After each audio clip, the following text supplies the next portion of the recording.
Shopping മാളിൽ പോണം. പുരുഷന്മാരുടെയും സ്ത്രീകളുടെയും ഉൽപ്പന്നങ്ങളുടെ പ്രൈസ് ടാഗുകൾ നോക്കണം. വില വ്യത്യാസം കണ്ട് കണ്ണു തള്ളും. ഉദാഹരണമായി ഒരു പ്രമുഖ ബ്രാൻഡിന്റെ ഫേസ് വാഷ് എടുക്കാം. പുരുഷന്മാർ ഉപയോഗിക്കുന്നതിന് 94 രൂപ, സ്ത്രീകളുടേതിന് 130 രൂപ. പുരുഷന്മാരുടെ ഒരു ശരാശരി വാച്ചിന് 1000 രൂപയും സ്ത്രീകളുടേതിന് 2000 രൂപയുമാണ്. തീർന്നില്ല, പുരുഷന്മാരുടെ ഷാമ്പുവിന് 169 രൂപ, സ്ത്രീകളുടേതിന് 300 രൂപ. ഡിയോഡ്രന്റ് പുരുഷന്മാരുടേതിന് 136 രൂപയും സ്ത്രീകളുടേതിന് 142 രൂപയുമാണ്. ലിപ് ബാം പുരുഷന്മാരുടേതിന് 140 രൂപയും സ്ത്രീകളുടേതിന് 167 രൂപയും. ലിസ്റ്റ് അവസാനിക്കുന്നില്ല. ഇങ്ങനെ എത്രയെത്ര വസ്തുക്കൾ. പുരുഷന്മാരുടെയും സ്ത്രീകളുടെയും ഉൽപ്പന്നങ്ങളുടെ ഈ വില വ്യത്യാസത്തിന്റെ പേരാണ് പിങ്ക് ടാക്സ്. സ്ത്രീ ആയതുകൊണ്ട് മാത്രം നൽകേണ്ടി വരുന്ന വില. ഫേസ് വാഷ്, പെർഫ്യൂം, പൗഡർ പോലുള്ള വസ്തുക്കൾ സ്ത്രീകൾ ഒഴിവാക്കിയെന്ന് തന്നെ ഇരിക്കട്ടെ. ആർത്തവ ശുചിത്വ ഉൽപ്പന്നങ്ങളില്ലാതെ സ്ത്രീകൾക്ക് മുന്നോട്ടു പോകാൻ സാധിക്കില്ല. വെറും 6 പാഡ് മാത്രമടങ്ങുന്ന ഒരു പാക്കറ്റിന് വില 30 രൂപയാണ്. ഒരു ദിവസം കുറഞ്ഞത് ഒരു സ്ത്രീക്ക് 4 മുതൽ 5 പാഡുകൾ വരെ ഉപയോഗിക്കേണ്ടി വരും. അങ്ങനെ 5 മുതൽ 6 ദിവസം വരെ നീണ്ടു നിൽക്കുന്ന ആർത്തവ ദിനങ്ങൾക്ക് ചെലവാക്കേണ്ടി വരുന്നത് 125 രൂപ.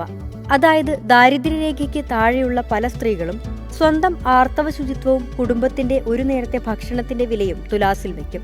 1 കിലോ അരിക്ക് 30 രൂപയുള്ള നമ്മുടെ നാട്ടിൽ 4 അംഗ കുടുംബത്തിന് ഒരാഴ്ച കഴിക്കാനുള്ള ചോറിന്റെ വിലയാണ് ഈ 125 രൂപ. സ്ത്രീകൾ അനുഭവിക്കുന്ന ഈ അനീതിയുടെ പേരാണ് പിങ്ക് ടാക്സ്.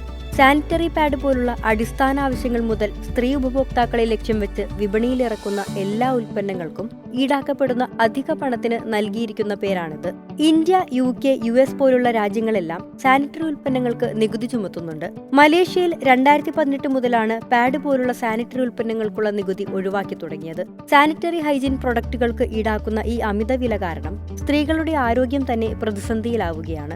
മോശം ആർത്തവ ശുചിത്വം സ്ത്രീകളെ മരണത്തിലേക്ക് വരെ നയിക്കുന്നു. California legislature senate committee of judiciary 2020 പുറത്തുവിട്ട റിപ്പോർട്ട് പ്രകാരം ഒരേ സേവനത്തിനും ഉൽപ്പന്നങ്ങൾക്കുമായി സ്ത്രീകൾ പുരുഷന്മാരെക്കാൾ $2,381 അധികമായി നൽകേണ്ടി വരുന്നു. അതായത് പിങ്ക് ടാക്സ് ഇനത്തിൽ മാത്രം ഒരു സ്ത്രീ ജീവിതത്തിൽ അധികമായി നൽകേണ്ടി വരുന്നത് $1,88,000 ആണ്. പുരുഷന്മാർക്കായി വിൽക്കപ്പെടുന്ന ഉൽപ്പന്നങ്ങളെക്കാൾ 7% അധിക വിലയാണ് സ്ത്രീകളുടെ ഉൽപ്പന്നങ്ങൾക്ക്. പിങ്ക് ടാക്സ് മൂലം സ്ത്രീകളുടെ ജീവിത ചെലവ് കൂടുതലാണ്.